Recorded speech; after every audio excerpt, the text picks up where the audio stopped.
Welcome back to the Todd and Oz Show on AM 590, on the FM dial at 99.7, and everywhere on our stream at newsradioklbj.com. Let's give them the business.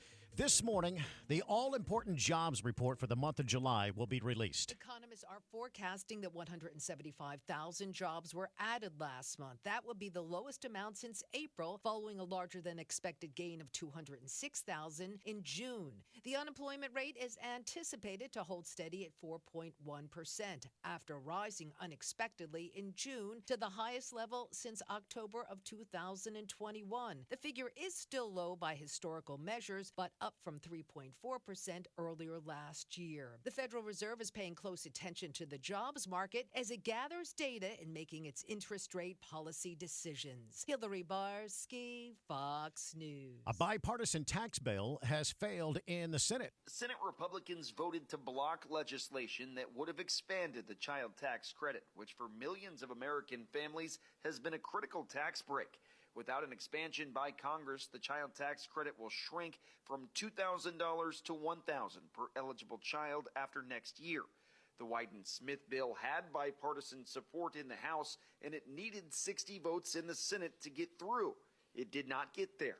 Instead of jumping at the opportunity to get this tax bill done, some Senate Republicans are organizing against tax relief. A frustrated Senate Majority Leader Chuck Schumer pointed to some Republicans. Some of them were passing out leaflets at their lunch yesterday, smearing the bill. Here's one of the nonsensical arguments Senate Republicans made against this tax bill. You don't dare pass it, they said, because God forbid it actually helps American families, and then Democrats will get some credit. Democrats alleging the bill failed because Republicans feared it could provide a big win for Democrats ahead of the November election. Some Republicans argued, though, that the bill does not impose strict enough work requirements for Americans who get the child tax credit. I'm Clayton Neville. It is 5:51. Hyundai is recalling 50,000 SUVs. No crashes or injuries reported, but the Santa Fe SUVs are being recalled over a problem with their airbags. All of the recalled vehicles were manufactured for the current model year.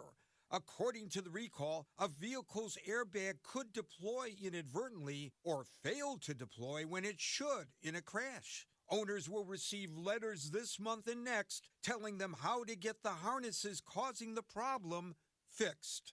Gary Baumgarten, Fox News. The Federal Trade Commission says CarShield has agreed to pay $10 million because of deceptive advertising. The CarShield ad said American Auto Shield service contracts take care of unexpected repair costs after the warranties expired. You think someone internal will take over for Steve? Down, for example, and said you could take it to one of their approved mechanics or even your own. But the complaints began pouring in after people started using their plans that they were paying as much as $120 a month for. One person reported that the mechanics laughed when asked if they accepted CarShield because the company doesn't pay its bills. CarShield said in a statement that while they disagree with many of the FTC findings, they're committed to helping customers understand exactly what they provide.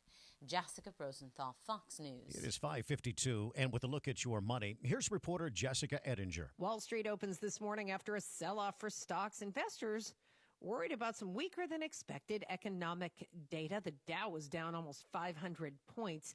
Two of the Magnificent Seven companies reported quarterly results after the closing bell last night. Apple, its shares were up in extended trading, better than expected sales, which rose 5%. Amazon, shares were down on disappointing revenue in the quarter. Look, Amazon is a lot less profitable than people think.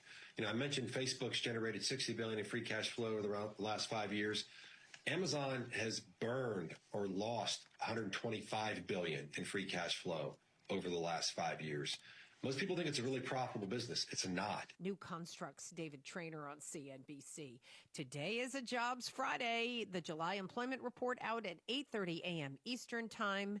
Expectations are low as the job market returns to pre-pandemic normal. The jobs number is going to be weak. This is, in any kind of soft landing, it's not like you're landing on a down pillow. It kind of bounces around a little bit. This is the middle of summer. Federated Hermes Chief Investment Officer Steve Auth on CNBC.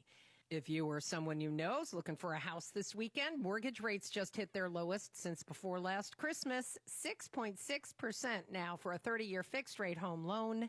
That's according to Mortgage News Daily. Kohl's is betting on Babies R Us as it tries to attract younger families and more spending. Kohl's is opening 200 Babies R Us shops across the U.S. They're stores within the store. Applebee's got riblets. It's bringing back all-you-can-eat boneless wings, riblets, and double crunch shrimp, $16, and all-you-can-eat fries are included.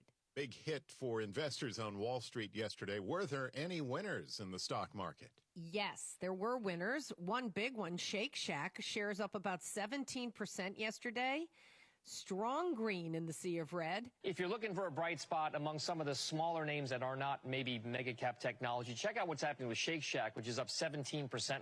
Earnings came in line with estimates, better than expected revenues, maybe more importantly, better than expected sales growth at established restaurant locations. People are still dining there. And by the way, the company says they expect to be free cash flow positive this year in 2024. So Shake Shack shares a bright spot. CNBC's Dominic Chu. It's summer. People want milkshakes. That's got to be good for business, too.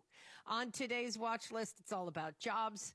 That July employment report will be out. We also get factory orders for June, earnings from ExxonMobil, new in theaters, Columbia's family movie, Harold and the Purple Crayon, Warner Brothers, PG-13 thriller, Trap. There you go. That's reporter Jessica Ettinger. Another neurotech company is showcasing their advancements in brain-computer interface technology. The world marveled at Elon Musk's Neuralink company implanting a chip into a test patient's head, allowing a quadriplegic man to use his brain to work a computer by thinking it. It's called a brain-computer interface, or BCI. But now it looks like Neuralink will have some competition. Synchron Incorporated has now connected a patient with ALS to an Apple Vision Pro, allowing him to control the device with thought patterns. The patient is able to send text messages and, in the VR space, create art, since he is no longer able to enjoy real-world painting. Eben Brown, Fox News. It is 5:55 here at KLBJ. The Todd and Oz Show.